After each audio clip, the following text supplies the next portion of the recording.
All it takes is one wrong decision during a renovation to completely take what was supposed to be a sweet payday and turn it into a total nightmare. I want to break down the 5 biggest mistakes that newer investors always seem to make and that can completely drain all of your profits. There are 2 very distinct experiences early in my career that I want to share with you. I can remember on my very first flip that I just went and hired the very first contractor that I met, that I talked to, and I did this very ignorantly and not realizing I should have actually called multiple contractors. Because if I would have done this, I would have realized that the bid that this contractor gave me was actually far under what was actually going to take to renovate the house. And if you've been watching this channel, you know that this contractor just bailed out halfway through the job, and I ended up having to spend twice what was originally estimated. Now, thankfully on that house, I had enough profit built in and it was all good in the end, but it was a mistake that I had to learn. And the second one, a couple of years later, I was a couple flips in, I kind of had some experience, but I wasn't that good at budgeting. And so what ended up happening is we ended up needing to buy more floors because it was just too big of a house than we anticipated, which means I probably should have measured before I started. And there was a few other issues that came up in the project, and I didn't have money set aside in my budget for when mistakes happen. It's not if mistakes happen, it's always when. And in that same thought, the very first mistake that I see everyone making is not having a clear budget or simply just blowing past the budget that you have. You have to get a rehab budget before anyone steps foot in the door and starts any kind of work. Don't do any demo,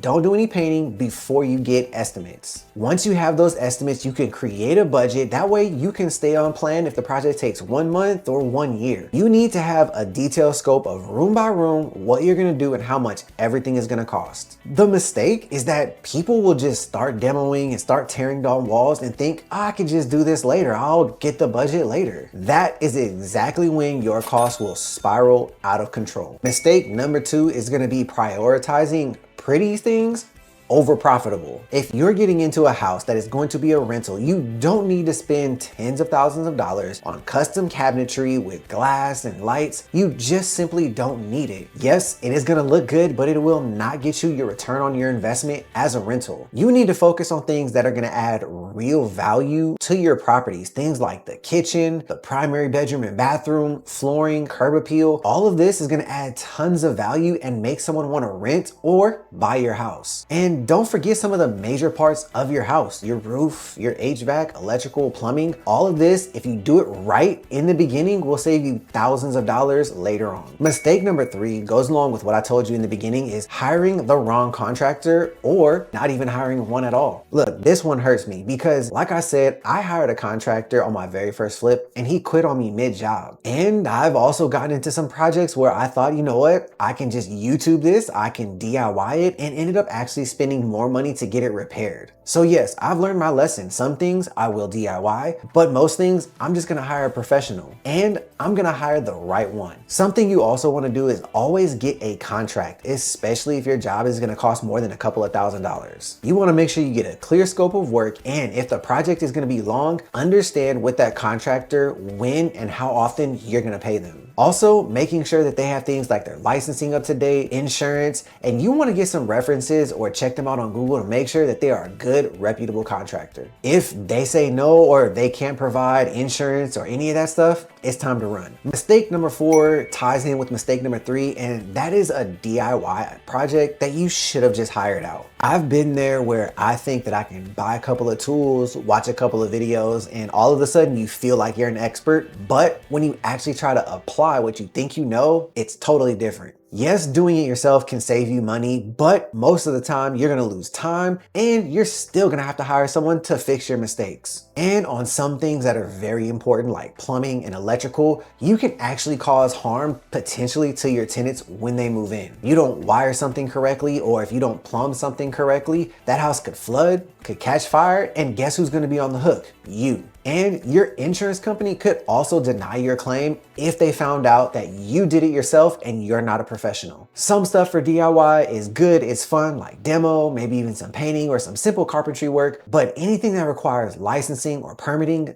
definitely hire out unless you are licensed. Mistake number 5 is something thankfully I've never done, but I've seen so many people do, and that's skipping permits. Now look, I get it. Permits, they seem like a huge waste of time and a big pain to deal with. But when the city finds that you rewired your house with no permit, I guarantee you they're gonna make you tear everything down so they can see what you did. And that is gonna cost you more time and more money and possibly any profit you thought you had. And not to mention, the city could hit you with the forced stop work order or fines, or worse, they could tell you to redo absolutely everything. Hire the right contractors, get the permits, and do it right the first time. You want to protect your resale value or your appraised value at any cost. So look, I know those 5 mistakes. I've made some of them. I'm sure you've made some of them, but let me know down in the comments. Have you made any of these mistakes? And if you have, what have you learned from them? But at all costs, avoid them so your project can stay on time, stay on budget, and you can make money and profit and build wealth. If you want to see how I budget and how I do all of this stuff in more detail, then click on the video right here.